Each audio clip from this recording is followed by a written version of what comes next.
What's up, everybody? Welcome to the couch. Um, Pretty busy day today. We finally got a TBS agent up and running that is completely bug-free as far as we know. And that is cause for celebration, of course, on the one hand. And on the other hand, I just wanted to really quickly show to you guys how everything works. So let me just quickly move over to my laptop screen. Here we go. And I'm just gonna start up the TBS Agent X. And I'm pretty sure I haven't updated yet to the most recent version, so I'm just gonna wait a couple of seconds until it asks me to update. You can check your firmware version by clicking on the top here. Oh, I'm already on the latest version. So it already ran the update for me. So basically all you have to do in order to update your TBS Agent X, be it on Mac or on Windows, is just open it up and wait a couple of seconds. It'll automatically go in and check for the most recent version. What's going on with the chat? How come it's not working? Oh, man. So we're using this Restream IO service, and Jesus. Let me just see why.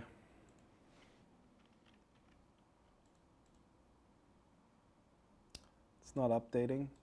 Just give me a sec.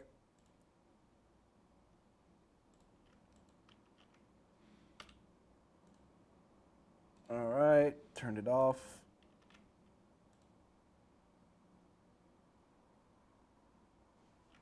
All right, here you go. Should be loading it in right now. There we go. All right, perfect. So now the chat is working. Yay. So that's the TBS Agent X for you.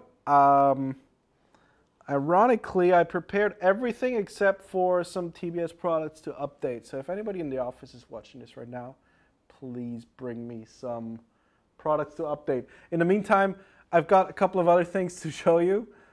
Hang on a second, let me just go out and scream for some products.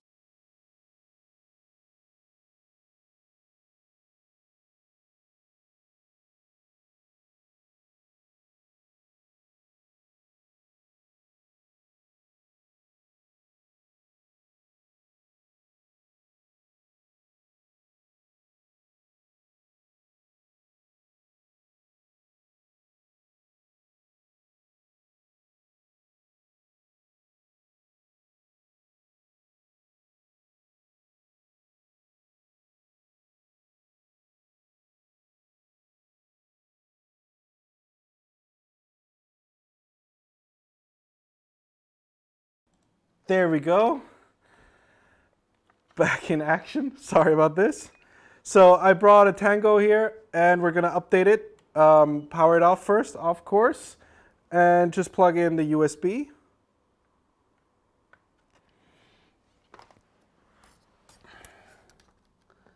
Here we go. And you will see on the bottom top left corner of the Tango box, it will say online once it has been detected. Oh, top right, sorry, not top left. Top right, the green icon. And now we click on refresh. And sorry, maybe a little bit slower. So these here are all the firmware revisions. This means here, this is my current revision. And if I want to update it, well, since I'm already on the latest one, I'm just going to refresh the latest update. Just hit that button. And that's all she wrote. It will do the update process for you. It takes a couple seconds. One of the things that we will be fixing in the near future is it doesn't really show you that it's erasing the chip. So that's why it takes a while for the update to actually start. So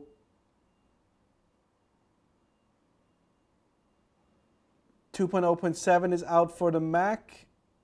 what Thomas Greer says. Yeah, it's maybe it's 2.0.7. I'm not sure. So they're really minor revisions. Nobody will actually notice what the difference is.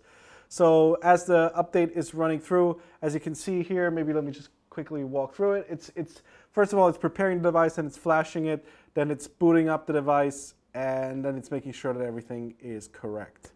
And once that is done, you will see Tango top left corner 1.22 with all the latest stuff, and my Tango is turned on and running.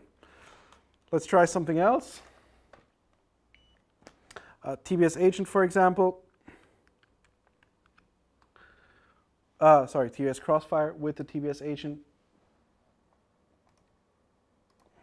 One of the really cool things with this new update, if you happen to have like 10 people that you want to upgrade, you can actually just take a USB hub and you can plug in 10 devices.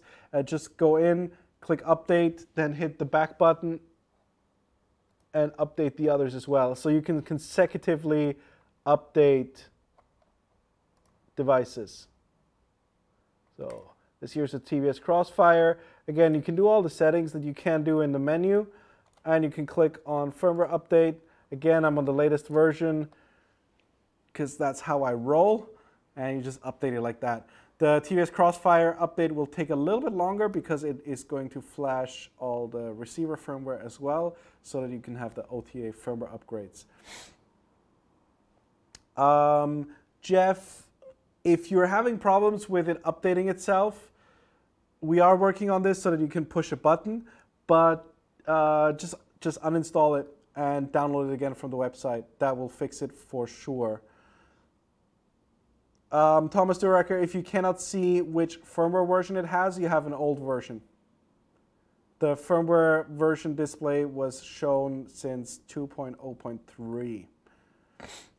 Download link is if you go to TBS, if you go to the TBS website, click shop and just enter agent space X, or just agent. It will show you the re-download link. All right, so that's all she wrote about the agent. Really sorry about any bricked hardware, and people were having I think a day or two of downtime because of some of the bugs. Right now they're fixed, so you can safely use this on your Mac and on your Windows. And I'm really happy to say, like, this has been an ordeal, right? I don't want to talk too much about the history, but anyway, we took over this project internally here, and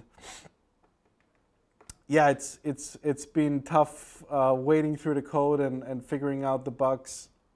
And yeah, so thanks to everybody for their patience. We are now, the updates are coming in pretty quickly again. So it took us like a month and a half to get really familiar with the code, but the updates are happening really fast now, and this is a really good foundation for us to build on. Because like we can update, like, theoretically, we can update 250 devices at the same time. So we're actually using the new TBS Agent X in our factories already to update all of the devices. But there's some really awesome shit coming. That's all I can say for now. Anyway, that's it for the TBS Agent. Just wanted to quickly talk about a couple of products. If you guys have some time, if not, just close the fucking window and have a good day. So we put a couple of shrink tubes on the website.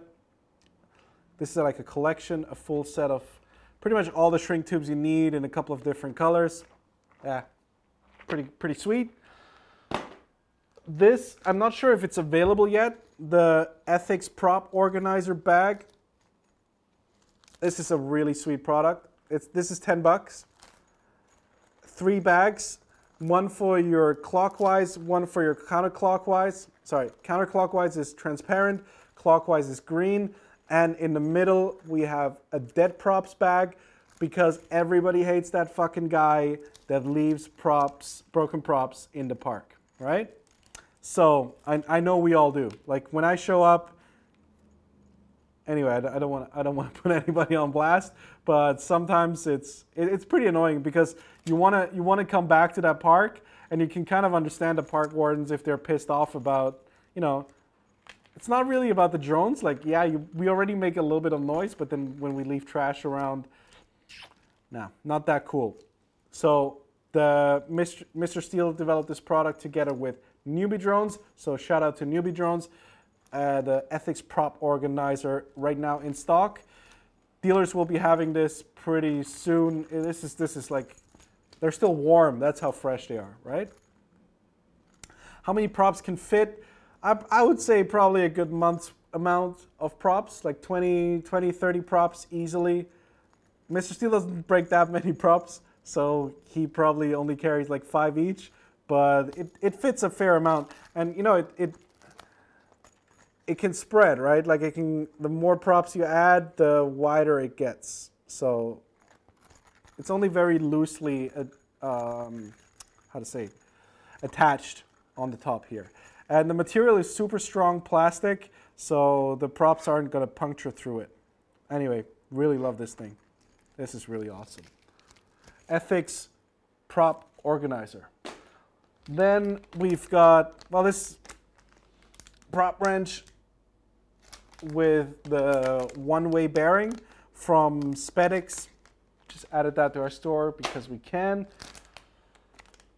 We got the new TBS Immortal TV2. Right now also in the standard length. We have already announced the longer length stem version in the V2 enclosure. Now the standard length antenna has been converted to the V2 enclosure as well. And that's with your harder rubber and with the improved signal reception safely molded inside from prying eyes. There we go. Jamie is saying props may bend in soft bag. Yeah, yes, but if you slide them into like a laptop thing, they'll be safe. Like, I don't know, Steel's been, most of the people, Steel was complaining about most of the people are using like trash bags and stuff like that to run around with their props, or like just some basic like the Ziploc bags with like the freezer bags and stuff like that. So yeah, they can bend if you bend them, yeah. Mike Chin, yes, that antenna comes with the Nano SE. So all like the entire Immortal TV1 line, which only had one stem length, that has been completely phased out now. We are only selling V2s, and we're only shipping out V2s starting today or yesterday. Shoot is asking about release notes in Agent X. Those will be coming with version 2.08. We already have a version working internally, but there's daily updates coming on the Agent X right now. So just open it up once or twice, and yeah, the updates will happen as they come along. We got the Turbo Micro SDR2 Plus from Caddx. It's an FPV camera. If you want the specs, check them out on the website. I don't want to break the seal here. It's a sweet camera. Caddx makes good shit. And, well, probably the same camera from RunCam. I don't even know what's in there. This is probably the new RunCam Racer, I think. I can't remember. There's too many cameras coming out, guys. But it's on the store as well. And one other thing, they gave me like this whole tray of shit. I'm not going to talk about it individually, but this is the Mr. Steel combo. So it comes with all the shit that is on Mr. Steel's quad. KISS ESC, KISS FC, Unify Pro, Alien with the special Mr. Steel board, everything all in one for $5.99. Yeah, they're all in here. Ethics straps, wrap straps, blue ones that look super sick. Watermelon props, the Steel set. Ethics GoPro straps, 4 of them. Nano RX. Well, a Nano RX is an optional add-on, and it's in there, and a Triumph. So all of that shit for $5.99. Super awesome bundle. Oh, and it comes with all the cables that you need to wire up your ESCs and everything. So yeah, super awesome set for anybody that wants to build a Mr. Steel alien according to his YouTube video instructions. This is the one to get. Last but not least, we made some stick ends. There are two parts, obviously, like this, and they will look like this on your Tango or your Tyrannus. And these are super comfortable for hybrid pinchers. We call them the honey sticks, I think is what they're called, because they look like the things that you stir around honey with. And they have like this recess here that really matches the shape of most people's fingers. So if you are a hybrid pincher like me and you hold your sticks, like that, these are super awesome and they're super comfortable. $12 on the store for a set of two. They come in 3 different colors. One is honey color, I guess, orange, green, and black. There you go. Honey stick ends. Thank you, Thomas, for posting the link. Jamie Frederick is asking motors. I'm guessing you're asking about the motors that come with the steel set. They are the Silk V2 2, 3, 4, 5 kV freestyle motors. This is a 4S bundle. The 6S bundle will take a little longer because we're still waiting on caps. All right. That's it for all the new stuff, I hope, or else I'm getting fired for not talking about it. Sorry about the lack of updates, guys. Actually, we're kind of growing, so this office here is no longer mine. Like, I can no longer just show up here. There's people working here normally, so yeah, I can only show up after they left. So sorry about that. We're hoping the situation will resolve itself, kind of adding on elsewhere, and maybe I'll get the lounge room back. Otherwise, I'll just be here really early in the morning and really late at night for you guys. So yeah, as always, thank you very much for watching. Hope you enjoyed the Agent X update and all the new products that we're releasing. If you guys have any questions, comments, feedback, complaints, please check us out in the TBS Lounge on Facebook. Clickety-clack, Team Black Sheep Lounge on the top. Join our group. We're an awesome bunch of people, and we all help each other, and we love each other very much. That's it for today. Thank you very much, and see you guys tomorrow. Bye-bye.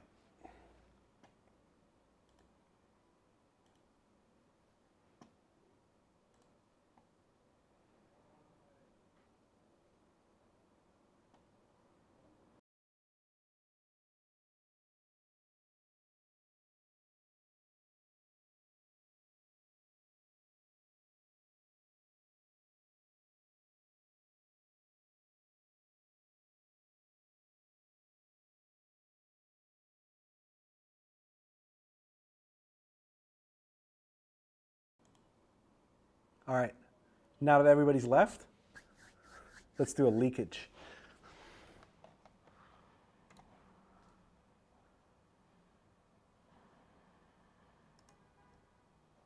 Give me a sec.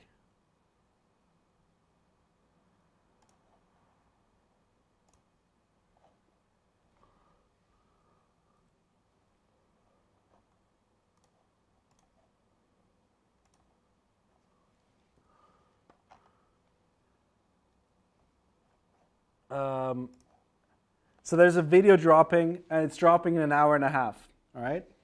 I think. Hour and a half or two and a half hours, something like that. And it's just the most epic thing ever. Unfortunately, I can't be playing the...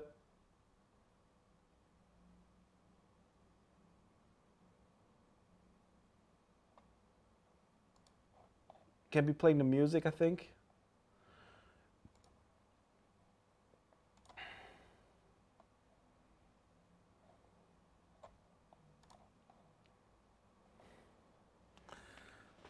But I can at least show the video. Here we go.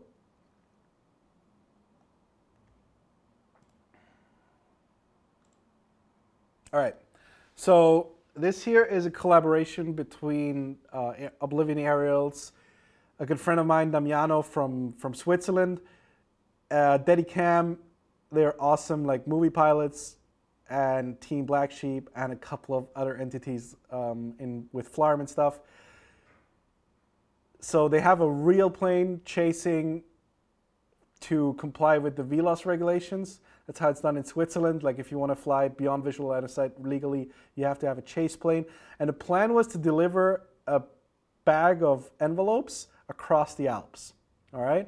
So on the southern side, like the almost Italian side of Switzerland, they launched this plane, and it's going to fly all the way to the northern side of the Alps, crossing the launch point. If you guys want to follow it, it's in Palaniera in Switzerland.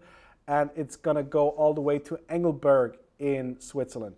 So it's crossing, it's about 100 kilometers trip, one way, obviously. And, well, I'll shut the hell up now.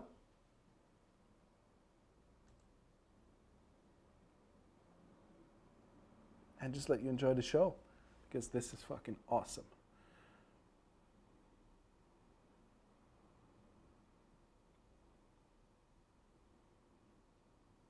This is all one flight, right?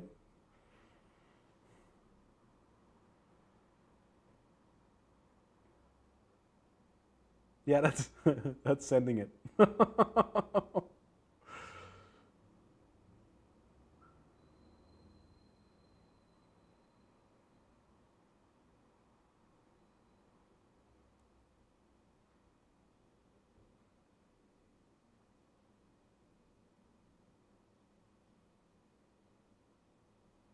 It's about halfway now. And this is the highest spot. Damiano here told me he miscalculated a little bit. He planned to go about 50 meters above ground, and he was actually only 10 meters above ground. So there's like a 30, 40 meter layer of ice and snow that was not in Google Maps. But yeah, this is all done with waypoints, right? So there's no human involvement. They are only, you can see in these cutouts, if you pause it, there's no radio link communication. It's only using FLARM.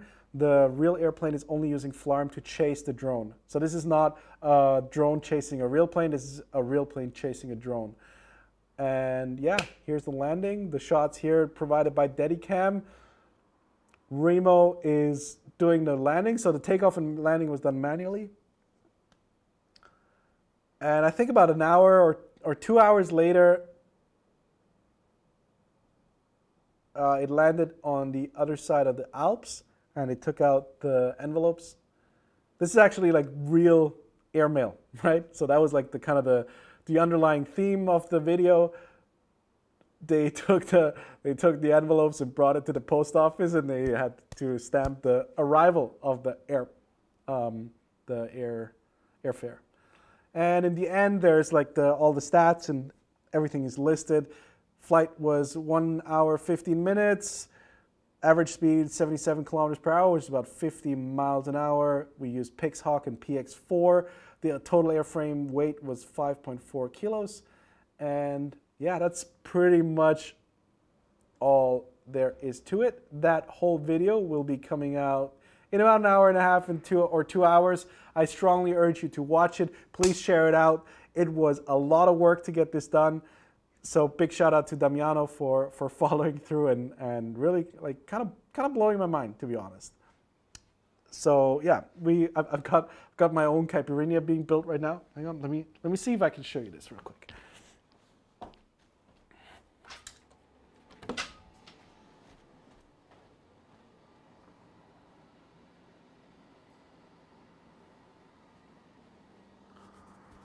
Where's the battery bay?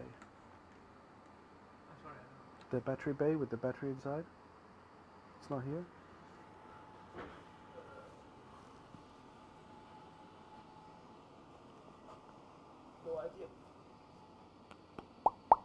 Nope. Oh, here. Found it.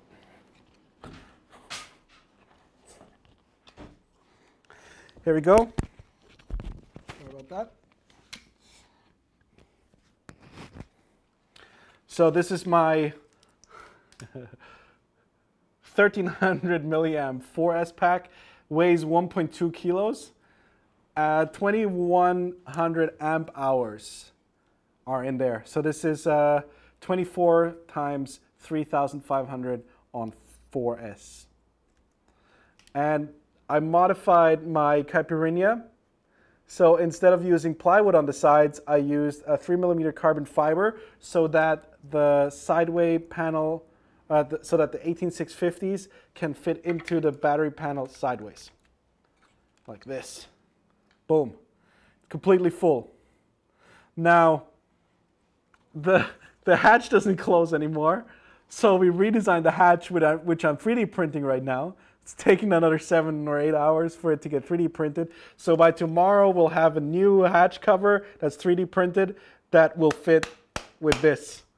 And then I can finally start building.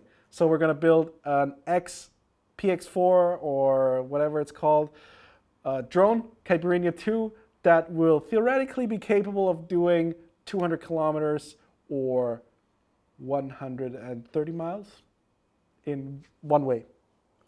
So that's gonna be pretty fucking awesome. Yeah. So if anybody's interested in having these carbon fiber side plates, it's not like, obviously it's a DIY hack, right? So I'm not gonna say that this is gonna be easy. You have to cut this stuff here. So one guy here inside TBS spent probably a day to get this all together and make it fit nicely. He even put some epoxy here into the slots where it didn't line up well. So I'm not saying that this is a perfect new product or anything. You see, it's messy, right? It's a messy mod, but it works, and it's gonna bring a lot of joy for me to try out this whole autonomous thing. Because just seeing that video, this is an entirely new discipline, right? Which movie reel can you make that looks really amazing but requires absolutely no human intervention? Right? How many times are we worrying about line of sight or just control distance or all this stupid crap?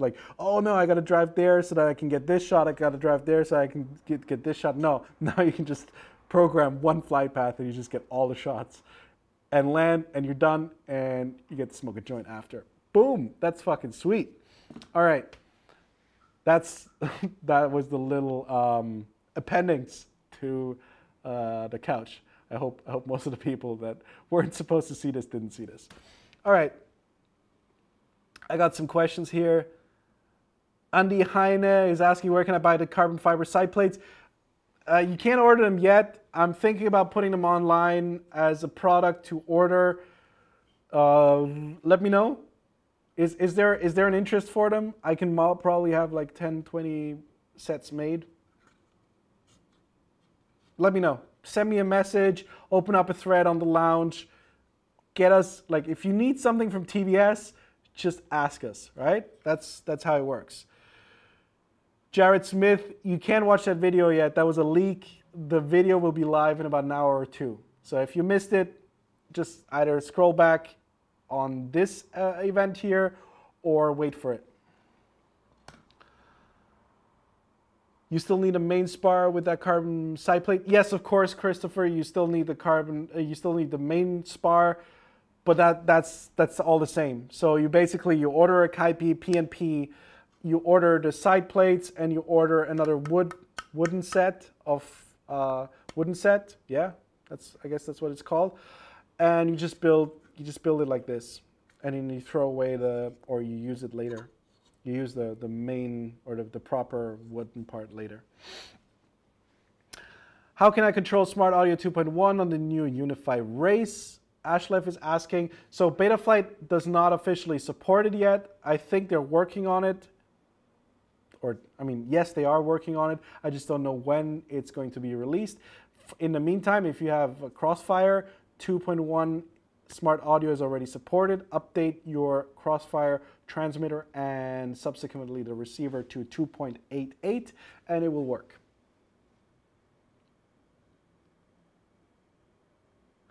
Baz FPV, yes, that was a problem. I'm building an entirely new wing for it because I got the cash, yo. Is there a new firmware coming for the Viva FPV Whoop? Johnny is asking. Yes, there is. It's not really a high priority right now, right? We got rid of those Viva Whoops just because we wanted to get rid of them and we didn't want them to catch dust here in the warehouse. So it's really not a high priority, but once we do get around to having something ready of the sorts, it will be out and there will be another lounge or a couch episode where I will show you how it works and how you can update it.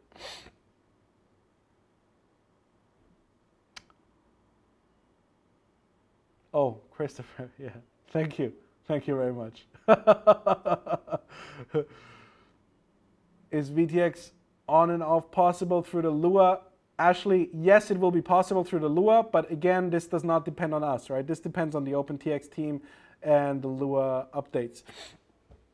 It should be possible actually through a switch in beta flight. So you probably wouldn't even have to use the Lua. What new controls does the Nano 32 have? With the CRSF interface, we can have more control of the device. Yes, you can. So it's not yet official, like it's not yet released. Currently there's no additional control. The CRSF interface doesn't even work, but it's being worked on right now. So one of the new things that we do allow is dB controls. What that means is, for everybody that's familiar, like 14 dBm is 25 milliwatts. I think 100 milliwatts is 20 dBm, I think. 200 milliwatts is 26 dBm, 500 milliwatts is 27, 1 watt is 30. So that's around the scale, right, that we're working with. And you will be able, well, on the Nano, you'll be able to set very fine gradual settings. So CRSF is a UART protocol. You can pretty much, like, you could probably put that on a knob eventually and like really finely adjust the settings of your transmitter. There's not too many settings you can actually do on a video transmitter, right? So you got power level, you got channel, you got band, you got pit mode on and off. So all of these things will obviously be available. Just a cool thing is, like the telemetry frames, we will be able to send the temperature of the VTX into the flight controller. Maybe you need it, you'll be able to see it on the Tyrannus as a sensor. Little shit like that, just pretty sweet, right? So just having it as a CRSF node, you'll be also able to configure it in your devices. So if you have a Tango, you just go to devices, boom. It's no longer like a submenu of the Crossfire Micro or Nano RX. It's a device on its own. So there's some really awesome stuff.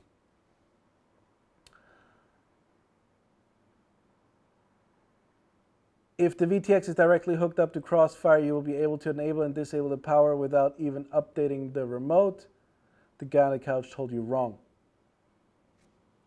Awesome. There we go.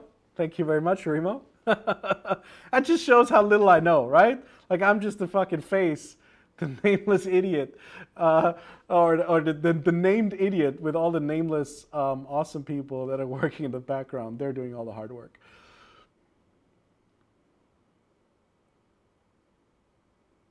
Is dynamic VTX, dynamic power VTX going to be a thing? Yes, pretty much. But we will allow everybody else to figure that out for themselves. I don't want to get ahead of myself too much. So one of the things that is really cool about the CRSF protocol is it just provides a whole bunch of functions, right? So you can just do a whole bunch of shit and you can integrate it into Lua, you can integrate it into the KISS keychain. It's all in there, right? So if you haven't seen a KISS keychain, check it out. It's a super awesome product. KKC, I think, or KISS keychain configurator. It's also available in our store, by the way. Basically, it's like a well, for Crossfire, it's a CRSF reader, so it can read all of the devices, and it can automatically do all of the features that these devices provide. Same for the Tango, same for the Crossfire TX, same for the Lua script. So every time we add new functionality into it, you can actually do a whole bunch of shit. Like if you're familiar with Lua coding, you can already make a dynamic power VTX, right? You can read the CRSF RSSI that's coming in and start adjusting the output power. It's just code, right? But you need to actually write a Lua script for it. So there's that. But we're at least providing that functionality, and it's all open source. So yeah, why not? Why not do it? All right, cool. I think that's it. We're all done with the questions. Thank you very much. This has been TBS Couch, and we will for sure and totally honestly see you again in a couple of days. And check out the lounge. New videos dropping very, very soon. So don't miss it, and please share it out. We spent a whole fucking bunch of time on it, or Damiano did, and Remo. So I would hate it to go to waste. Thank you very much. Have a good day, guys. Bye.